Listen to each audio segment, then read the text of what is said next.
जीवन मुक्त गीता वेदांत सार से ओतप्रोत अत्यंत लघु कलेवर वाली जीवन मुक्त गीता श्री दत्तात्रेय जी की रचना है, जिसमें अत्यंत संक्षिप्त पर सारगर्भित ढंग से सहज सुबोध दृष्टांतों द्वारा जीव तथा ब्रह्म के एकत्व का प्रतिपादन किया गया है। साथ ही जीवन मुक्त अवस्था को भी सम्यक रूप से परिभाषित किया गया है। इसी साधकोपयोगी गीता को यहां सानुवाद प्रस्तुत किया जा रहा है। जीवन मुक्तिश्च या मुक्ति सा मुक्ति पिंडपातने या मुक्ति पिंडपातेन सा मुक्ति शूनि शूकरे।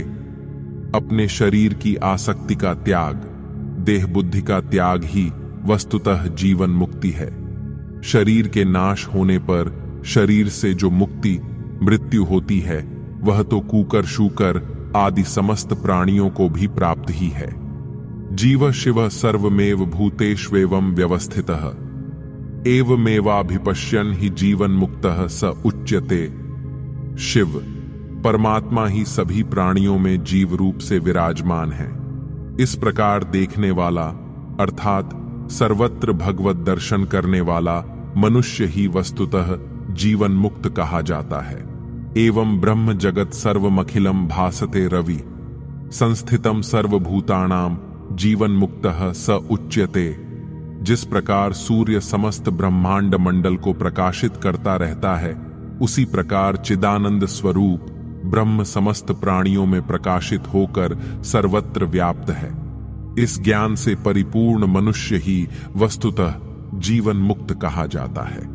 एकधा बहुधा चैव दृश्यते जल चंद्रवत आत्मज्ञानी तथैवैको जीवन मुक्तः स उच्यते। जैसे एक ही चंद्रमा अनेक जलाशयों में प्रतिबिंबित होकर अनेक रूपों में दिखाई देता है, उसी प्रकार यह अद्वितीय आत्मा अनेक देहों में भिन्न भिन्न रूप से दिखने पर भी एक ही है। इस आत्मज्ञान को प्राप्त मनुष्य ही वस्तुतः जीवन मुक्त कहा जाता है। सर्वभूते स्थितम ब्रह्म भेदा भेदो न विद्यते एकमेवाभिपश्यंश्च जीवन मुक्तः स उच्यते।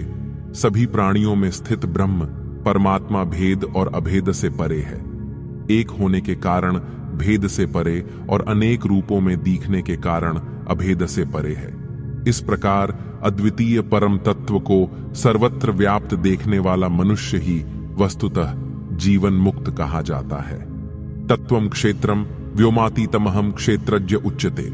अहम कर्ता च भोक्ता च जीवन मुक्तः स उच्यते।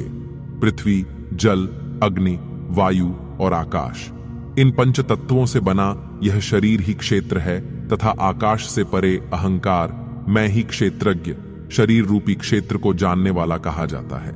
यह मैं अहंकार ही समस्त कर्मों का कर्ता और कर्म फलों का भोक्ता है। चिदानंद स्वरूप आत्मा नहीं, इस ज्ञान को धारण करने वाला ही वस्तुतः जीवन मुक्त कहा जाता है। कर्मेंद्रिय परित्यागी ध्यानावर्जित चेतसः आत्मज्ञानी तथैवैको जीवन मुक्तः स उच्यते। ध्यान से भरे एकाग्र चित्त वाला और कर्मेंद्रियों की हलचल से रहित अद्वितीय आत्म तत्व में लीन ज्ञानी ही वस्तुतः जीवन मुक्त कहा जाता है। शारीरम केवलम कर्म शोक मोहादिवर्जितम शुभाशुभ परित्यागी जीवन मुक्तः स उच्यते। जो मनुष्य शोक और मोह से रहित होकर यथा प्राप्त शरीर धर्म का पालन करता हुआ कर्म करता रहता है और शुभ अशुभ के भेद से ऊपर उठ गया है, ऐसा ज्ञानी ही वस्तुतः जीवन मुक्त कहा जाता है। कर्म सर्वत्र आदिष्टम न जानाति च किंचन कर्म ब्रह्म विजानाति जीवन मुक्तः स उच्यते। शास्त्र विहित कर्म के अतिरिक्त जो अन्य कुछ नहीं जानता तथा कर्म को ब्रह्म स्वरूप जानता हुआ संपादित करता रहता है, वही वस्तुतः जीवन मुक्त कहा जाता है। चिन्मयम व्यापितम सर्वमाकाशम जगदीश्वरम सहितम सर्वभूतानाम जीवन मुक्तः स उच्यते। सभी प्राणियों के हृदयाकाश में व्याप्त चिन्मय परमात्म तत्व को जो जानता है, वही वस्तुतः जीवन मुक्त कहा जाता है। अनादिवर्ती भूतानाम जीव शिवो न हन्यते निर्वैरः सर्वभूतेषु जीवन मुक्तः स उच्यते। प्राणियों में स्थित शिव स्वरूप जीवात्मा अनादि है और इसका नाश नहीं हो सकता। ऐसा जानकर जो सभी प्राणियों के प्रति वैर रहित हो जाता है वही वस्तुतः जीवन मुक्त कहा जाता है। आत्मा गुरुस्त्वम विश्वम च चिदाकाशो न लिप्यते, गतागतम द्वयोर्नास्ति जीवन मुक्तः स उच्यते। आत्मा ही गुरु रूप और विश्व रूप है। इस चैतन्य आकाश को कुछ भी मलिन नहीं कर सकता। भूतकाल और वर्तमान दोनों ही काल के अंश होने से एक ही हैं, दो नहीं। जो ऐसा जानता है वही वस्तुतः जीवन मुक्त कहा जाता है। गर्भध्यानेन पश्यन्ति ज्ञानिनाम मन उच्यते, सोहम मनो विलीयन्ते जीवन मुक्तः स उच्यते। अंतः ध्यान के द्वारा जिसे ज्ञानी जन देख पाते हैं वह मन कहा जाता है। उस मन को सोहम अर्थात वह परम तत्व मैं ही हूं की भावना में जो विलीन कर लेता है वही वस्तुतः जीवन मुक्त कहा जाता है। ऊर्ध्वध्यानेन पश्यन्ति विज्ञानम मन उच्यते, शून्यम लयम च विलयम जीवन मुक्तः स उच्यते।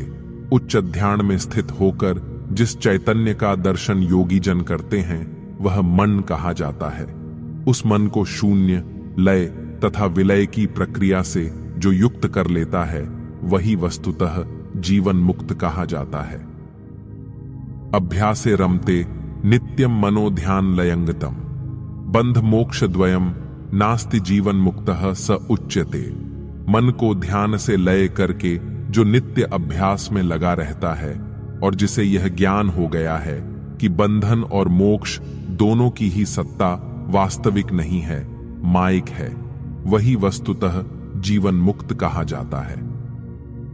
एकाकी रमते नित्यम स्वभाव गुण वर्जितम, ब्रह्म ज्ञान रसास्वादी जीवन मुक्तः स उच्यते। स्वभाव सिद्ध गुणों से रहित होकर ऊपर उठकर जो एकांत में मग्न रहता है वह ब्रह्म ज्ञान के रस का आनंद लेने वाला ही वस्तुतः जीवन मुक्त कहा जाता है। हृदि ध्यानेन पश्यन्ति प्रकाशम क्रियते मनः, सोहम हंसेति पश्यन्ति जीवन मुक्तः स उच्यते। जो साधक अपने हृदय में उस परम तत्व का सोहम हंसः रूप से ध्यान करते हैं तथा अपने चित्त को उससे प्रकाशित करते हैं वे जीवन मुक्त कहे जाते हैं। शिव शक्ति समात्मानम पिंड ब्रह्मांड मेव च, चिदाकाशम हृदम मोहम जीवन मुक्तः स उच्यते। अपनी आत्मा को शिव शक्ति रूप परमात्म तत्व जानकर और अपने शरीर तथा ब्रह्मांड को समान जानता हुआ जो हृदय स्थित मोह को चिदाकाश में विलीन कर देता है वही वस्तुतः जीवन मुक्त कहा जाता है। जाग्रत स्वप्न सुषुप्तिंच तुरीयावस्थितम सदा, सोहम मनो विलियेत जीवन मुक्तः स उच्यते। जाग्रत, स्वप्न, सुषुप्ति तथा तुरीयावस्था में रहते हुए भी जिसका मन सदा सोहम मैं वही परमात्म तत्व हूं के भाव में मग्न रहता है वही वस्तुतः जीवन मुक्त कहा जाता है। सोहम स्थितम ज्ञानमिदम सूत्रेषु मणिवत परम, सोहम ब्रह्म निराकारम जीवन मुक्तः स उच्यते। मैं वही निराकार ब्रह्म हूं। इस सोहम ज्ञान धारा में जो उसी प्रकार निरंतर स्थित रहता है जैसे पिरोई गई मणिमाला में सूत्र निरंतर विद्यमान रहता है वही वस्तुतः जीवन मुक्त कहा जाता है। मन एव मनुष्याणाम भेदाभेदस्य कारणम, विकल्प नैव संकल्पो जीवन मुक्तः स उच्यते। विकल्प और संकल्पात्मक मन ही मनुष्यों के भेद और ऐक्य का हेतु है। जो ऐसा जानता है और मन के पार चला जाता है वही वस्तुतः जीवन मुक्त कहा जाता है।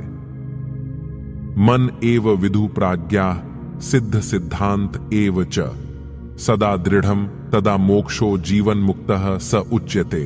विद्वानों ने मन को ही जान लिया है। सिद्ध सिद्धांत भी यही है कि साधना में मन की दृढ़ता से ही मोक्ष प्राप्त होता है। जिसने इस सत्य को जान लिया वही वस्तुतः जीवन मुक्त कहा जाता है। योगाभ्यासी मनः श्रेष्ठो अंतस्त्यागी बहिर्जड़ः। अंतस्त्यागी बहिस्त्यागी जीवन मुक्तः स उच्यते। मन से अंतर्वृत्तियों का त्याग और बाह्य वृत्तियों की उपेक्षा करने वाला योगाभ्यासी श्रेष्ठ है, किंतु अंतः और बाह्य दोनों वृत्तियों का मन से त्याग करने वाला ही वस्तुतः जीवन मुक्त कहा जाता है। ओम शांति विश्वम।